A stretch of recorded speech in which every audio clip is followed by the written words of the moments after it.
From Pacifica, this is Democracy Now! To the families, may God bless them. And I know in San Antonio, the people of San Antonio are willing to do whatever they can to help, myself included.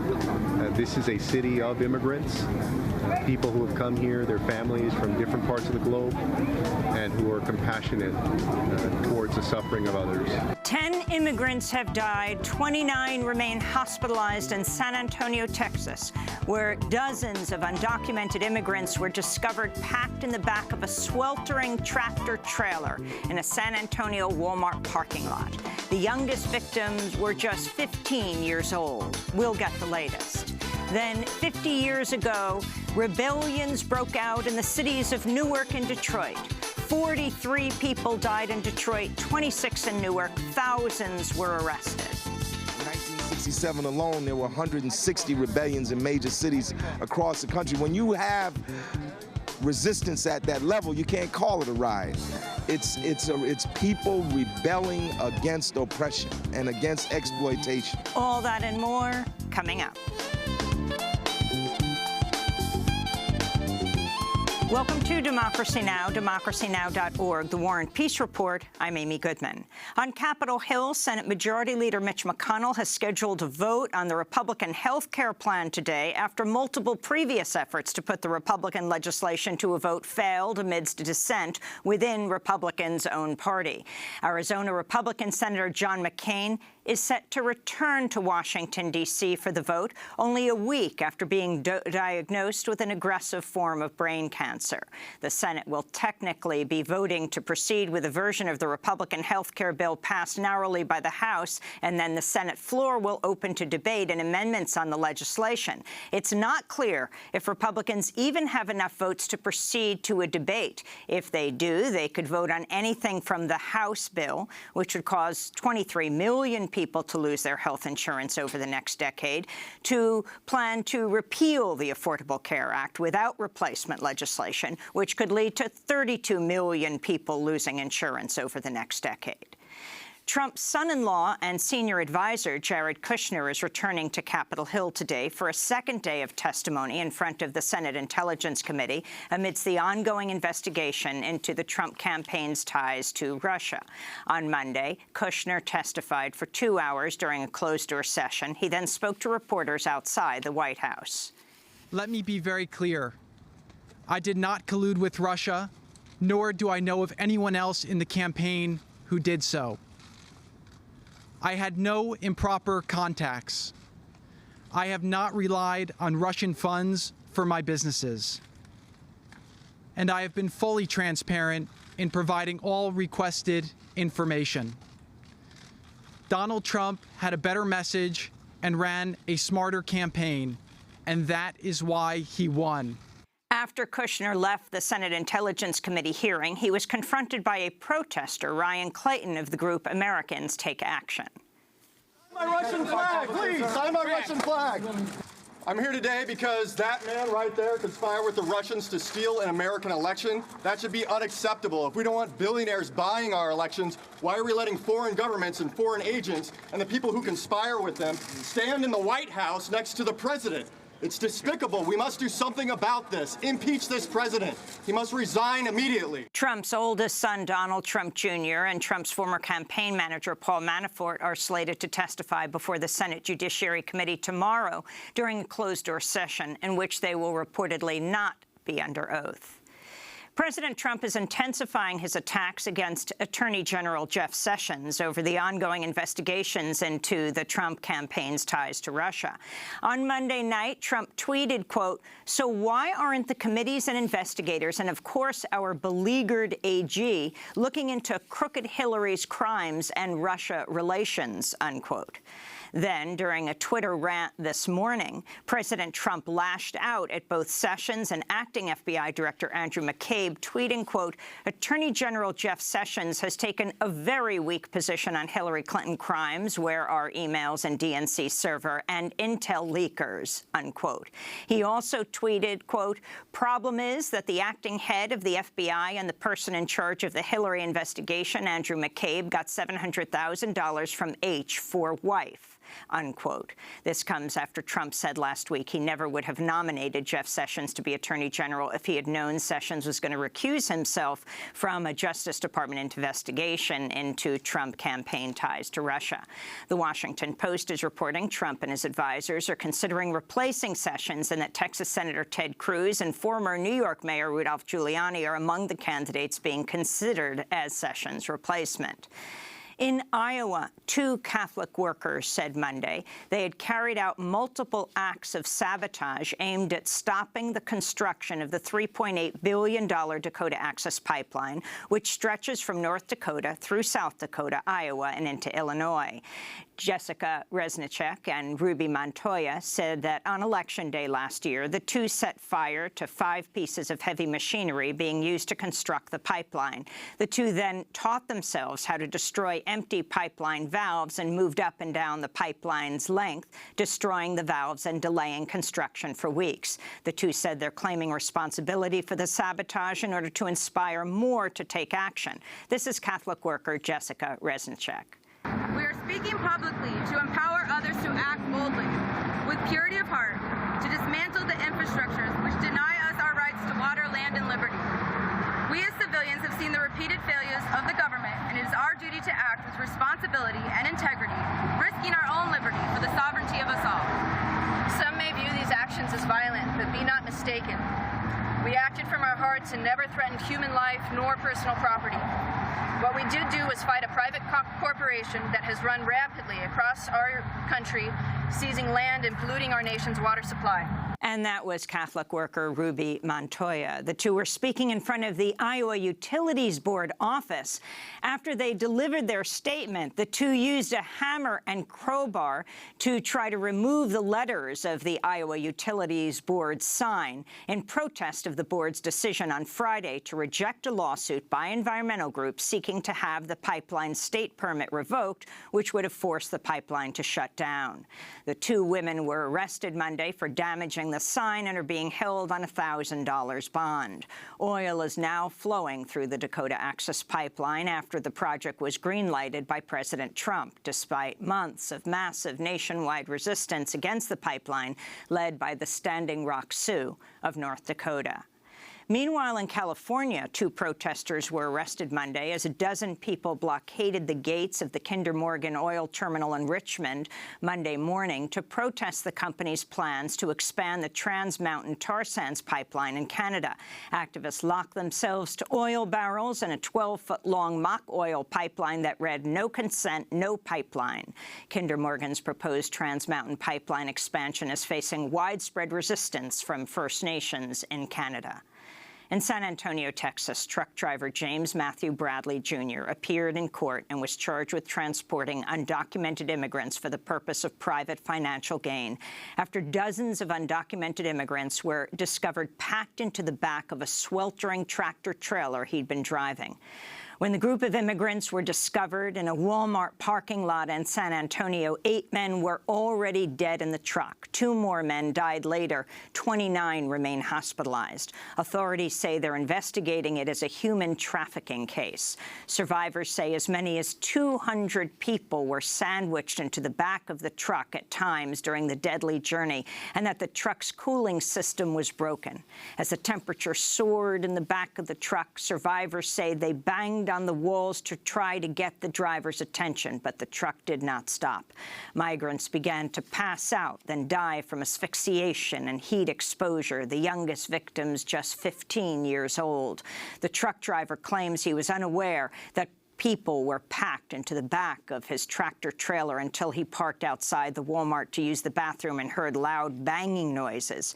If convicted, Bradley could face the death penalty or life in prison. We'll go to San Antonio for more on the story after headlines with Eddie Canales, director of the South Texas Human Rights Center, and Pulitzer Prize-winning journalist Sonia Nazario. In Pakistan, at least 26 people were killed in a suicide bomb attack at a vegetable market in Lahore Monday. The attack, claimed by the Taliban, was targeting police officers and killed at least 9 officers. Israel is removing metal detectors from the Al-Aqsa Mosque in Jerusalem after massive protests by Palestinians who say the security measures were part of an effort by Israelis to seize control of the holy site. The move comes after the UN Security Council held an emergency meeting over the mounting protests and violence. At least 7 people, 4 Palestinians and 3 Israelis, have been killed since Friday. This is UN Middle East envoy Mikhail Mladenov. I call on the parties to refrain from provocative actions, show restraint, and work towards finding a solution. It is extremely important that a solution to the current crisis be found by Friday this week. I think the dangers on the ground will escalate if we go through another cycle of Friday prayer without a resolution to this current crisis. Israel says it will replace the metal detectors with another form of security measures. According to the website Electronic Intifada, some right-wing Israeli extremists have been calling for the expulsion of Muslims from the Al-Aqsa Mosque entirely. The group, known as the Temple Movement, has issued a statement saying, quote, "We must liberate the Temple Mount from the murderous Islam and return it to the people of Israel," unquote. Meanwhile, a rabbi and 4 other members of an interfaith delegation to Israel and Palestine were blocked from boarding the plane to Israel in what appears to be Israel enforcing its travel ban against people who support the Boycott, Divestment, Sanctions, or BDS movement, an international campaign to pressure Israel to comply with international law and respect Palestinian rights. Rabbi Alyssa Wise, deputy director of Jewish Voice for Peace, said, quote, "We were told at check-in that the airline has a letter from the Israeli government saying we are not allowed to fly to Israel," unquote. Philippines President Rodrigo Duterte vowed to continue his bloody drug war during a State of the Nation address Monday. The fight will be unremitting as it will be unrelenting. Despite international and local pressures, the fight will not stop until those who deal in it understand that they have to cease, they have to stop, because the alternative are either jail or hell. Filipino security forces and vigilantes have killed more than 7,000 suspected drug users and dealers since Duterte launched his so-called war on drugs a year ago. During his State of the Nation, Duterte also attacked multiple Filipino media outlets, including the popular Filipino-owned website Rappler, which Duterte falsely accused of being American-owned. On Sunday, the Philippines Congress also granted Duterte's request to extend martial law in the southern region of Mindanao until the end of the year. President Trump has invited Duterte to the White House. Back in the United States in Michigan, federal judge Mark Goldsmith has halted the deportation of more than 1,400 Iraqis, ruling the immigrants could face torture or death if returned to Iraq. The ruling gives the immigrants more time to try to convince courts to overturn their deportation orders. The Immigrations and Customs Enforcement Agency, known as ICE, has rounded up hundreds of Iraqi immigrants in Michigan in recent months after U.S. and Iraq reached a new agreement that allows the U.S. to deport Iraqis even if they don't have valid Iraqi travel documents. In Mississippi, a former Navy sailor has been sentenced to 40 years in prison for murdering 25-year-old African-American transgender woman Dee Wiggum in a hotel room in 2016 after he learned she was transgender. The autopsy shows Dwanya Hickerson slashed Wiggum's throat and stabbed her more than 100 times. Hickerson originally faced the possibility of life in prison or even the death penalty, but he received a plea deal, which Wiggum's mother says is a slap in the face. Before her murder, Dee Wiggum had just begun her medical career working as a nurse. And in Baltimore, Maryland, a group of high school students are tackling the drug overdose epidemic by building a cell phone app that alerts people when a toxic batch of heroin is being distributed in their area. The students, who are mostly African-American, helped design and build Bad Batch Alert, which sends text messages to alert Baltimore residents when people in their area are overdosing at a higher rate, likely from a tainted batch of the drug. The app also allows users to text for help, allowing drug users an alternative to calling 911 in the event of an overdose. And those are some of the headlines. This is Democracy Now!, democracynow.org, The War and Peace Report. I'm Amy Goodman. And I'm Juan Gonzalez. Welcome to all of our listeners and viewers around the country and around the world. We begin today's show in San Antonio, Texas, where 10 undocumented immigrants died from heat exposure and asphyxiation after they and dozens of others were crammed into the back of a sweltering tractor trailer as part of their journey to enter the United States from Mexico.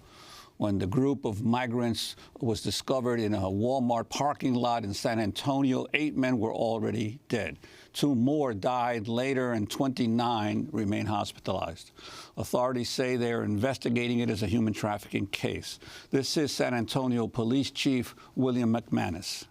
We're looking at human trafficking crime here this evening.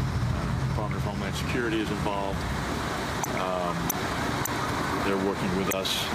Homicide will work with them to determine the origin of this horrific tragedy. Survivors say as many as 200 people were sandwiched into the back of the truck at times during the deadly journey. The youngest victims were just 15 years old. On Monday, truck driver James Matthew Bradley Jr. appeared in court, was charged under a federal law against knowingly transporting people who are in the country without documentation. He claimed he was unaware his tractor trailer contained human cargo until he parked it outside a Walmart store to use the bathroom and heard loud banging noises. Bradley told investigators he then opened the back doors of the trailer and was surprised when dozens of, quote, Spanish people ran out. He said he later noticed the dead bodies, saying there were, quote, bodies just lying on the floor like meat, unquote. If convicted, Bradley could face the death penalty or life in prison. We're joined now by 2 guests. Eddie Canales is the director of the South Texas Human Rights Center, joining us from Falfurrias, Texas. He joins us by Democracy Now! Video stream. And in Los Angeles, we're joined by Sonia Nazario, a Pulitzer Prize-winning journalist, author of Enrique's Journey, the story of a boy's dangerous odyssey to reunite with his mother. She is a board member of Kids in Need of Defense. We welcome you both to Democracy Now! Eddie, let's begin with you. Tell us what you understood took place, beginning in, well, we could start before this, but in Laredo. Well, it's a scenario that's probably played out on a very regular basis. For the person to, the driver to say he was not unaware is completely preposterous, because people are forced to try to circumvent the checkpoints, the border and the checkpoints on a regular basis to try to make it into the United States and reach their destination. And so that scenario, I mean, for 200 people to be, be in a tractor trailer like that and him being unaware is highly unlikely. A lot of reports say that, he was picking up people and there was a lot of different stops. So this is something that is, very, very, it contributes to the crisis that we have on the border in terms of migrant deaths. We have a humanitarian crisis that's been going on for about 15, 20 years now of people dying on the border and trying to get through. So it's a result of the deterrent policy that this country has regarding trying to stop people from coming in at the borders and with the checkpoints. And Eddie Canales, speaking of that crisis, on Friday, you found the body of a male migrant when you were checking, who was dead, when you were checking a water station at a ranch in rural Brooks County. Could you talk about Brooks County in particular and the unbelievable toll of migrants found dead just in that part of Texas? Well, the South Texas Human Rights Center was founded there in Brooks County in Falfurrias, Texas. Initially, the effort was that people were being buried without DNA not being taken, and so we undertook that advocacy and changed that practice. But between 2004 and 2016, there has been over 665 migrant deaths and bodies and skeletal remains that have been recovered only in Brooks County. It is the corridor there of migration from Central America and from Mexico, and it is people are trying to circumvent that checkpoint that's about 15 miles from Falfurrias.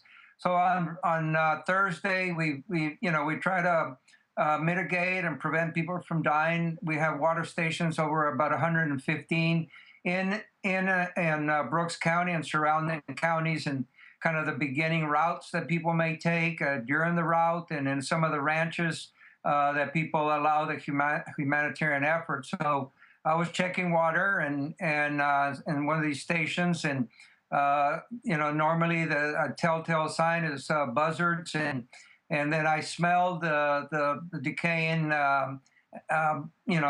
animal or body, and looked for a little bit, and I couldn't find anything. It was high brush there. And then I moved on to finish my my route that in the ranch there to finish before it got real dark. And when we came back, we looked again, and sure enough, we found a body of an individual that was spread eagle underneath in a clearing underneath a tree, and it was the number 32 in Brooks County this year. So in the beginning of the year, we're mostly skeletal remains, but over the summer, we've recovered live bodies there. We recovered remains of full bodies. So that's what's going on there. I mean, last year there was 61 recovery of skeletal remains and bodies, and this year we're at 32. So it is a crisis. It is something that we continue to deal with, and the rescue efforts is it's all private land. So we're working with Border Patrol in terms of trying to, for one, make sure that the 911 system is working, and Border Patrol responds to migrants in distress. And then, of course, if families reach out to the South Texas Human Rights Center, an NGO, and they're more comfortable in terms of discussing what they know regarding the trek, the trail that their loved one has taken and where they were left behind. So last week I received seven calls of missing persons, of missing migrants. So, Eddie, you discovered this body on Friday. On Saturday, this news comes out. Now, 10 people dead in that Walmart truck and 29 people in the hospital, being called one of the nation's deadliest human trafficking episodes that's taken place in San Antonio. Republican Lieutenant Governor of Texas, Dan Patrick, blamed the migrant deaths in San Antonio on sanctuary cities. On Sunday, Patrick took to social media to support SB 4, a new anti-sanctuary city law that allows police to check the immigration status of anyone they detain. Patrick wrote on his Facebook page, quote, "Today's tragedy is why I made passing Senate Bill 4 to ban sanctuary cities, which is now law, a top priority. Sanctuary cities entice people to believe they can come to America and Texas and live outside the law. Sanctuary cities also enable human smugglers and cartels. Today, these people paid a terrible price and demonstrate why we need a secure border and legal immigration reform so we can control who enters our country." And the senator from Texas, your senator, John Cornyn, said border security will help prevent this Texas tragedy. Compassion is called for. Your response to these officials of your state? Well, one thing is correct, that we do need immigration reform, and to deal with a system that everybody says is broken. We have, and I think the border security question has been tried enforcement approach only for the last 15, 20 years, has not worked. Migration is down on the border, but the migrant deaths continue. It's demonstrated by the fact that you have 9 million, 10 million people in this country already working, and in terms of the labor needs of immigrant labor in this country. The policy of enforcement-only approach is one that is causing the death, and we need to figure out a way to regularize the labor in a safe and orderly and regular manner that deals with the issues at hand. I mean, the labor has demonstrated that it's needed. SB 4 is 500 to 1 testified against in that hearing. Every major police chief in the state of Texas was against that law and saying that it's against community security. It keeps immigrants and the immigrant community from reporting crime. So in sanctuary cities, and it's not, to say the sanctuary cities is the normal thing to do, is not for local police to enforce immigration law. That's not their realm. That's not their duty.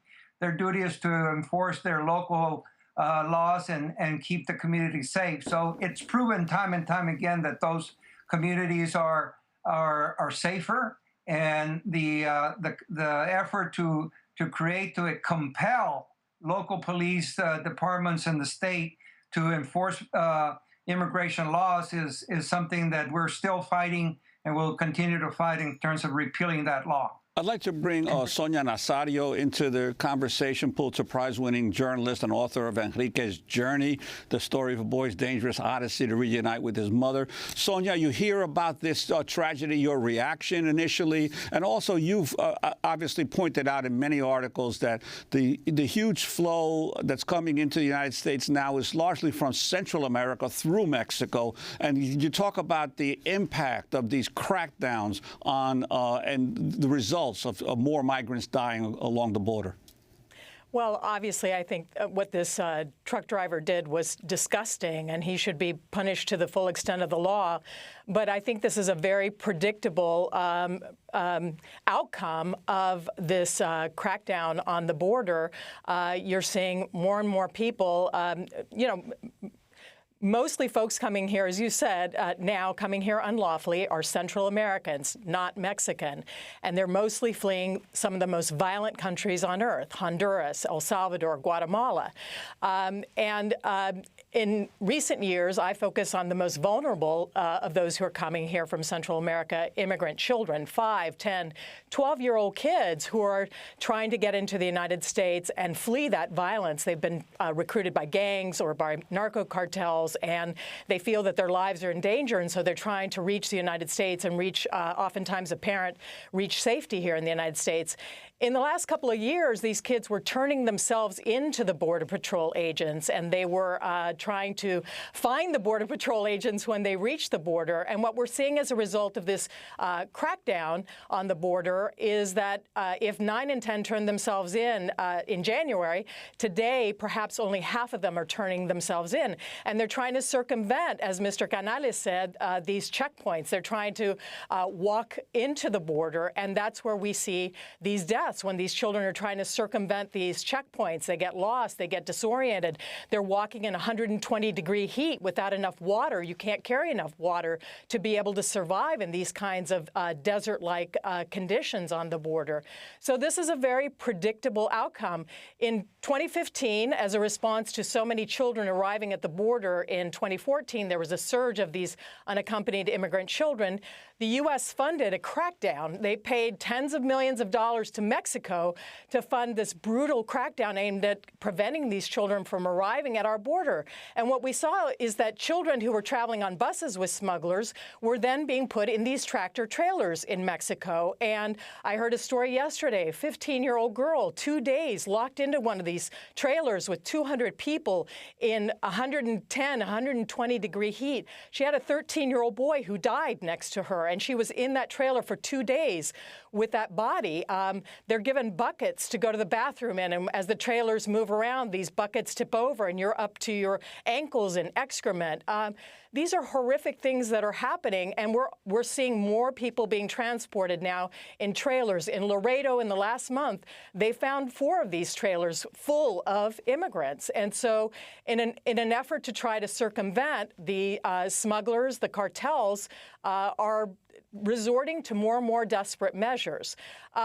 This doesn't work. 97% of people who try repeatedly to get into the United States, surveys show, are able to get into the United States. So not only is it inhumane, it doesn't work. And I believe that we're seeing in Congress a growing movement among some representatives, some senators, to recognize that the only thing that really will work is to address the root causes of what's pushing people people out of these three very violent countries. And Sonia, if I yeah. can interrupt, you have written about programs that have worked in reducing the flow of migrants when the emphasis was shifted to improving the conditions in some of these countries, like Honduras especially. You wrote about San Pedro Sula. Could you talk about that as well? Sure. Well, instead of these crackdowns, which result in increases in deaths on the border, and you know, we see about 300 people die trying to walk into the United States every year. 2 years ago, the U.S. started funding violence prevention programs, pilots, in some of the most violent neighborhoods in Honduras. I went to the most violent neighborhood called Rivera Hernandez in the town of San Pedro Sula in Honduras. For 4 years running, this town had the highest homicide rate in the world. And in this neighborhood, 2-3 years ago, bodies littered the streets in the morning. The gangs operated so brazenly, the 6 gangs, that one day they were playing soccer with the decapitated head of someone that they had just executed. So, but the U.S. went in and they organized leaders in this neighborhood, tried to reweave the social fabric. They founded outreach centers where kids could go and get mentors and vocational training, help getting jobs. We took a program that worked in Los Angeles, where I live, the GRID program. You identify kids who have some of the 9 risk factors of going into gangs. If they have half of those risk factors, put them into a year of family counseling, and that means that they're 77% less likely to engage in crime and use drugs or alcohol. And then the final thing we did was we funded a nonprofit that went into these neighborhoods. In Honduras, 96% of all homicides result in no conviction. You can murder someone in broad daylight, and you can get away with it because witnesses won't step forward because they know tomorrow they'll be dead. So we funded a nonprofit that went into this neighborhood, investigated all homicides, and they convinced witnesses to testify with a black burqa over them, so like they do with mafia trials in Italy. And I witnessed this, and now they're getting convictions on more than half of the homicides. This resulted in 2 years in a 62% drop in homicides in this neighborhood. And what you've seen in Honduras with these few pilots, if 2 years ago, 18,000 Honduran children were arriving unaccompanied at our border and being apprehended, that number in 2 years was nearly cut in half.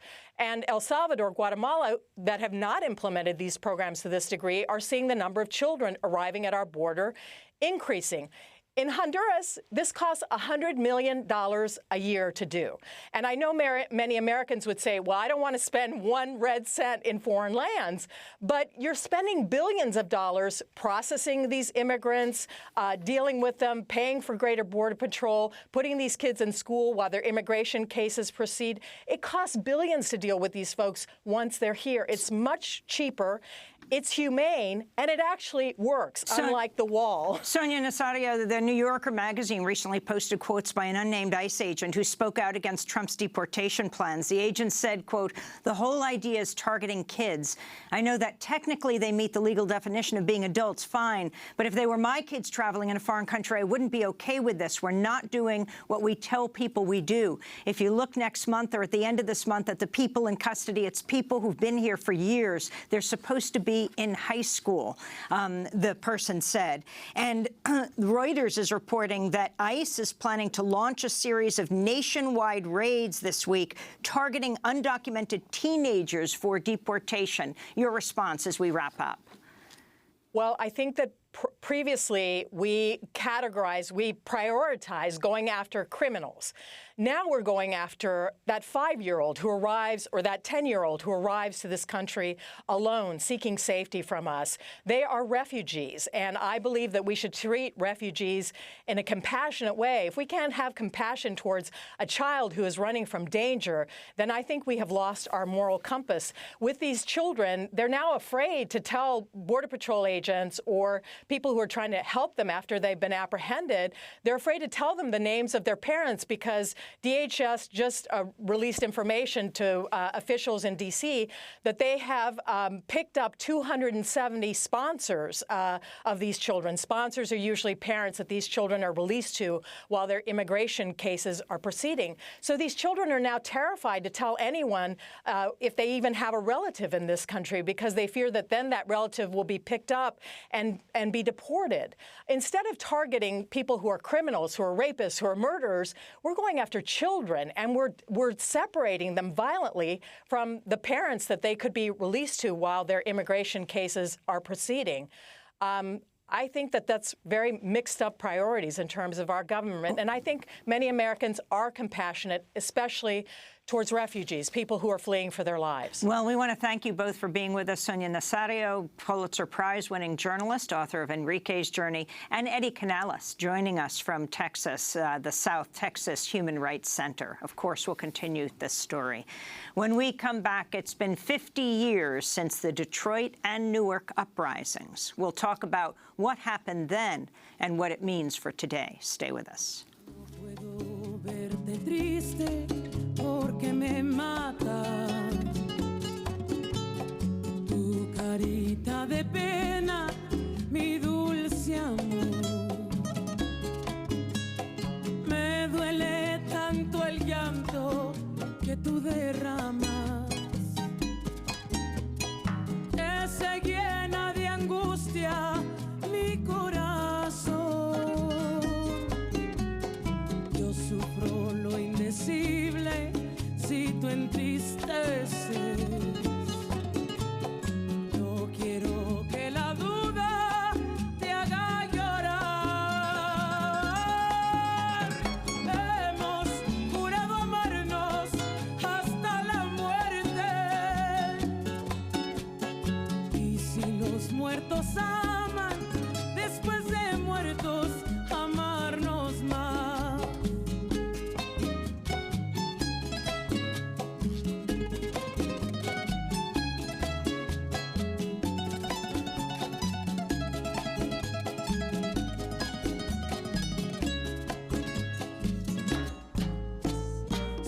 Yo muero primero, es tu promesa.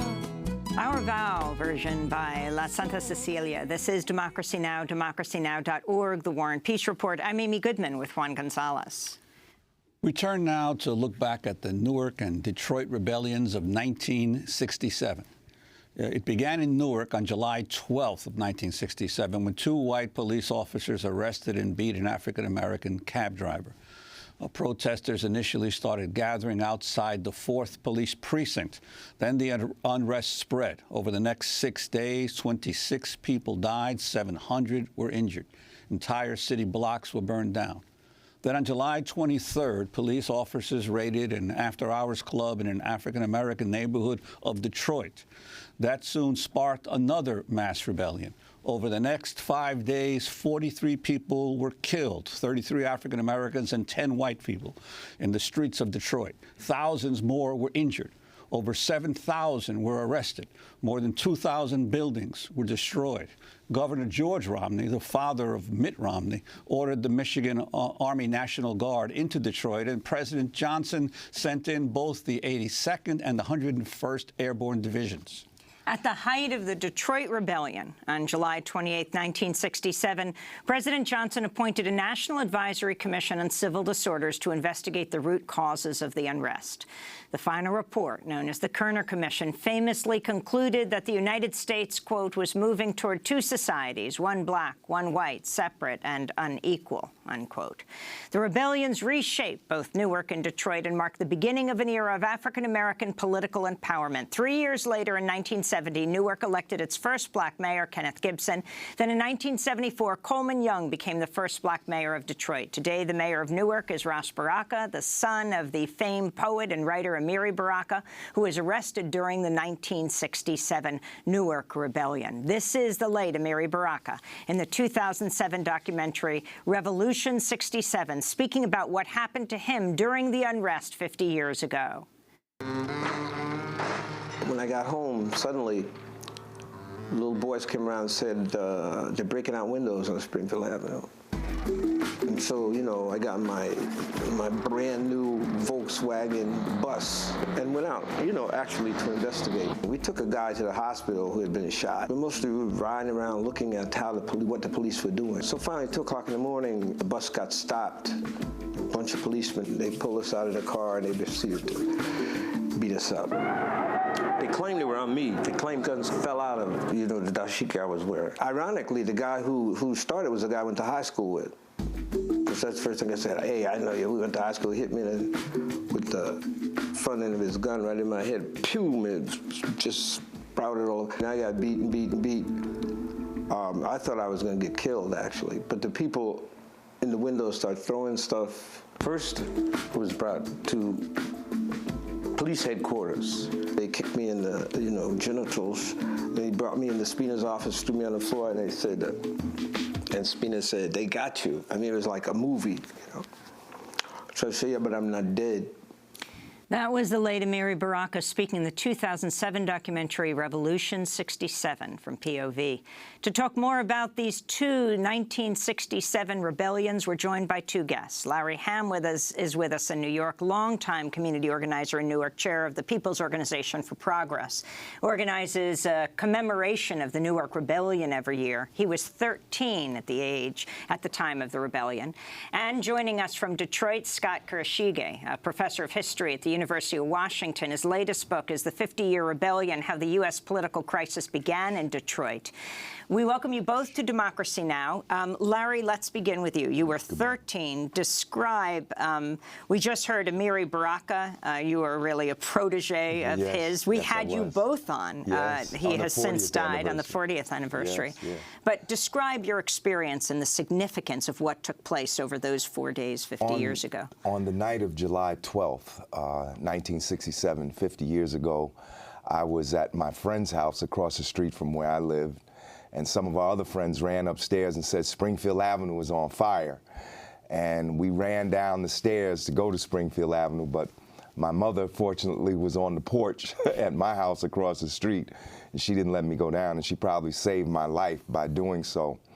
I watched over the next several nights as the people rose up, and within about 3 days, the National Guard rolled into Newark. The rebellion couldn't be put down by the 1,500-member Newark police force. Governor Hughes ordered in 700 troopers. That wasn't enough, and then finally they called up the National Guard. I think 1,500 National Guardsmen came in, and I lived near the corner of 12th Street and 16th Avenue, and I actually watched the Guard roll up in our community. I didn't know at that time what the National Guard was. It looked like the Army to me. As far as I was concerned, it was the Army. Military trucks filled with soldiers, Jeeps, half-tracks, which are like small tanks for one person, and a state of emergency was declared, martial law was declared. We were under military occupation. And a checkpoint was set up at that intersection.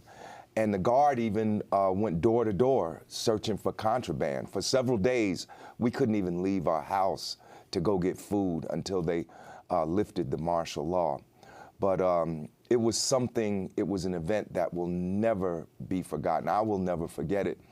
And as much as people talk about property destruction, which did occur, what also happened was a transformation of people's political consciousness. I believe, had it not been for the rebellion of 1967, Mayor Gibson wouldn't have been elected in 1970. It might have taken 4 years, maybe 8 more years. Literally a week after the rebellion, the Black Power Conference of 1967 was held in Newark, New Jersey. A year later, the Black Power Convention at West Kenny Junior High School. And a year after that, the Black and Puerto Rican Convention, out of which came the Community's Choice Team. And in '70, we elected the first mayor, Kenneth A. Gibson, several councilmen, but we didn't get control of the city council. It took another 4 years for a majority of blacks to get elected to the Newark City Council. Well, I want to ask you, Larry, about that, the results of the rebellion, because throughout the 1950s, in many of these cities, especially in northern cities, as more and more African Americans and Latinos came into the cities, there was enormous terror against the black and Latino community on behalf of whites who did not want people moving into their neighborhoods. So this, in essence, these rebellions almost became a reaction to that terror that didn't get quite as much reporting, did it? The battles over housing that developed in the 40s and the 50s after the war. It's the other side of the story of the civil rights movement that is never told. We focus, or I should say the popular narrative deals mostly with the civil rights movement in the South, but there was a whole other movement going on in the North. We're talking today about Newark and Detroit, but many people don't know, in just those 2 years, 67 and 68, there were nearly 400 urban uprisings in the United States. Between 1960 and 1971, nearly 1,000 urban uprisings.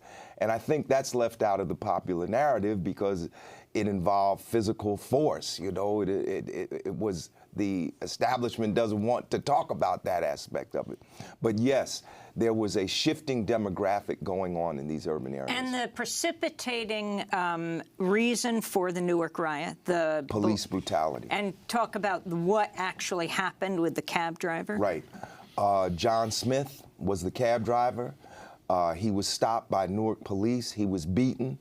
Then he was taken to the police precinct on 17th Avenue. That precinct had a notorious reputation. And it sat in the heart of the Hayes Homes housing projects, 13 stories high. People could literally look out of their windows and look down, and they saw the police dragging Smith into the station. Many people thought he had been killed. Civil rights groups which had been active in Newark organized a protest in front of the police station that led to confrontation with the police, and that was the fuse that lit and they the allowed dynamite. in black leadership to look at him. Yes. But they then saw that he was beaten, needed hospital attention. Absolutely, absolutely. They allowed him in, but the police didn't wait. There was disruption. They poured out into the street, and the confrontation with the protesters led to the uprising. We're going to break and then come back to this discussion. We're talking about Newark. We'll also talk about Detroit. Newark was first. Detroit was second. It was 50 years ago, the uprisings in both cities. We'll be back in a minute.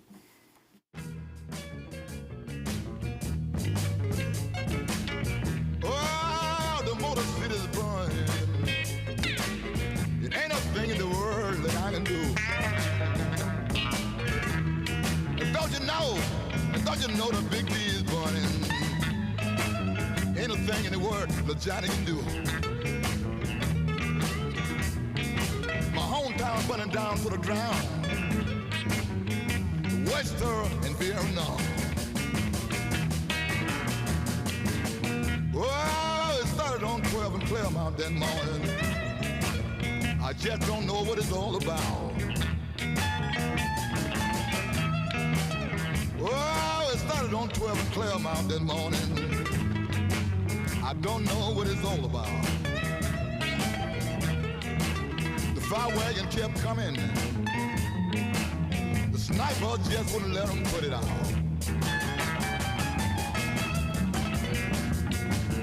Firebomb busting all around me. And soldiers was everywhere. Oh, firebomb falling all around That's me. John Lee Hooker. The Motor City is burning. This is Democracy Now!, democracynow.org, The War and Peace Report. I'm Amy Goodman with Juan Gonzalez. Well, on July 23rd, 1967, police officers raided an after-hours club in an African-American neighborhood of Detroit. That soon sparked another mass rebellion. Over the next 5 days, 43 people were killed in the streets of Detroit. Thousands more were injured. Over 7,000 were arrested. More than 2,000 buildings were destroyed. Governor George Romney, the father of Mitt Romney, ordered the Michigan Army National Guard into Detroit, and President Johnson sent in both the 82nd and 101st Airborne Divisions. Joining us now is Scott Kurashige. He's a professor of history at the University of Washington, Bothell. His latest book is The 50-Year Rebellion, How the U.S. Political Crisis Began in Detroit. Professor, you argue that the Detroit rebellion was a seminal moment in the 20th century history of the United States. Could you talk about that and its impact on the overall national political scene? Sure, thank you. You know, there's one sense that cities like Detroit and Newark were in great shape and that the so-called riots destroyed these cities. And that's really a false narrative. The reality is that there were race, class divisions deeply rooted in these cities, and police brutality, as was already mentioned, was a deep structural problem. What the rebellions did, and people who participated in them definitely referred to them as rebellions, as did many people who lived in these cities. What the rebellions did was they forced the nation to confront these problems in the most substantial way for the first time. Martin Luther King said, "A riot is the language of the unheard." He worried that the problem was too many large segments of white society care more about tranquility and the status quo than justice and humanity. And he said, what we need to address is not just the violence, but the intolerant conditions that leave people with no alternative than to engage in violence to get attention.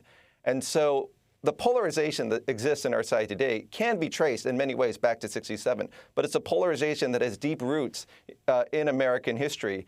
And the polarization is really the result of us having to deal with these problems that were so many ways silenced for too many decades.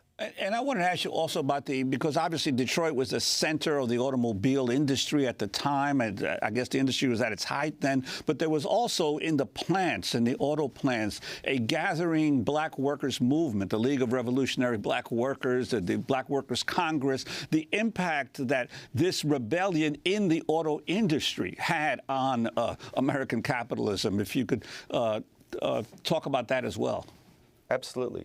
Detroit was at the forefront, of course, of the labor movement going back to the 1930s and the establishment of the United Auto Workers. Detroit was at the center of the Northern Civil Rights Movement. Martin Luther King marched with local civil rights leaders and 200,000 Detroiters in 1963 before the National March on Washington. And Detroit was, of course, at the forefront of the Black Power movement. My mentor, Grace Lee Boggs, and her late husband, James Boggs, were at the center of that, along with DRUM, the Dodge Revolutionary Union movement, the Black Panther Party. I worked with Ron Scott, who was a co-founder of that party. And I learned so much about how the political empowerment of the black working class was really at the center of transforming this country. And it's really it was that political empowerment of labor, civil rights, and the black community that really marked Detroit to be a target for a right-wing counter-revolution. You mentioned Grace Lee Boggs. In 2007, Juan and I spoke to Detroit activist and philosopher Grace Lee Boggs and the late poet and activist Amiri Baraka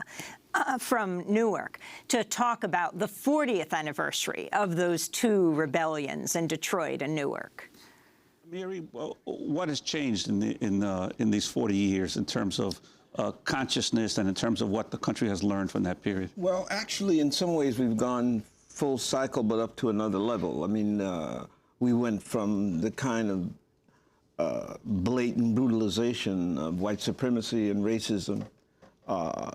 We then organized ourselves and elected 2 black mayors. None of my children, for instance, have ever grown under white people ruling in Newark. They don't even know what that is, you understand? And so we can be proud of that. But at the same time, after we had our 2 domestic kind of mayors who compromised relentlessly with corporate power, you understand?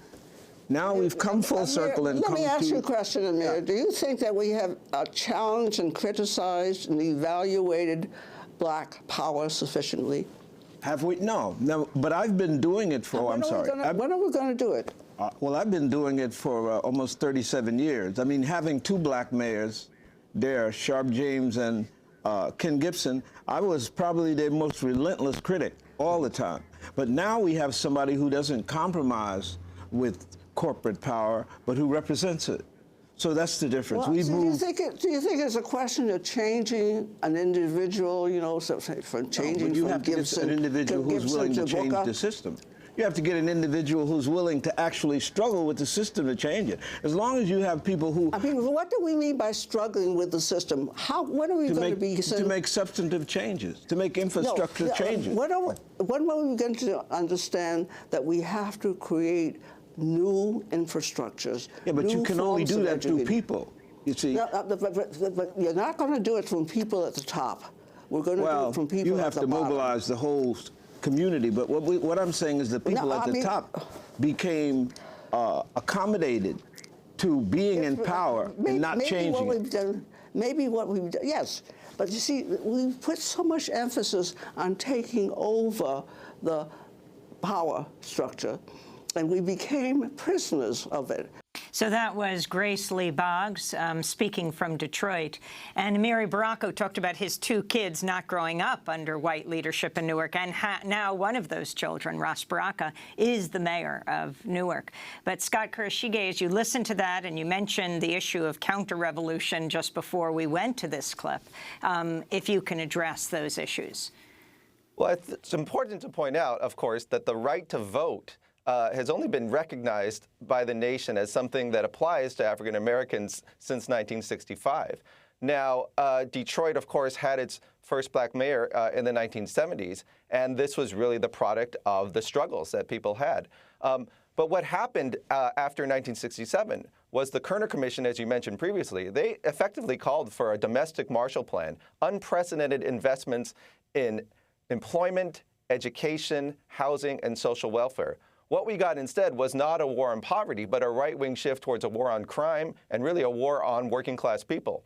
And Detroit is really, again, in some ways symbolic of that. So the empowerment of African Americans in the election of black mayors in cities like Detroit was really undermined by these economic shifts and by the shift in political power from the cities to the suburbs. Reagan, of course, played a central role in that. And it really leads us in many ways not just to Trump 50 years later, but to the state takeover, the bankruptcy, and the rule of Detroit by an emergency manager appointed by the Republicans in state government in Michigan to have unchallenged power over the city, not just finances, but all aspects of social policy in the city.